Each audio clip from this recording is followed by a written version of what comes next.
Joseph Vijay எனும் நான்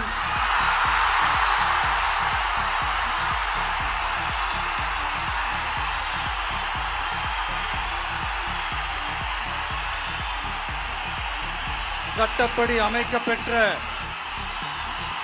இந்திய அரசியல் அமைப்பின்பால் உண்மையான நம்பிக்கையும் மாறா பற்றும் கொண்டிருப்பேன் என்றும் இந்திய நாட்டின் ஒப்பில்லாத முழு முதல் ஆட்சியையும் ஒருமையையும் நிலை நிறுத்துவேன் என்றும் தமிழ்நாட்டு அரசின் முதலமைச்சராக உண்மையாகவும் உளச்சான்றின்படியும் என் கடமைகளை நிறைவேற்றுவேன் என்றும் அரசியல் அமைப்பிற்கும் சட்டத்திற்கும் இணங்க அச்சமும் ஒருதலை சார்பும் இன்றி விருப்பு வெறுப்பை விலக்கி பலதரப்பட்ட மக்கள் அனைவருக்கும் நேர்மையானதை செய்வேன் என்றும் ஆண்டவன் மீது ஆணையிட்டு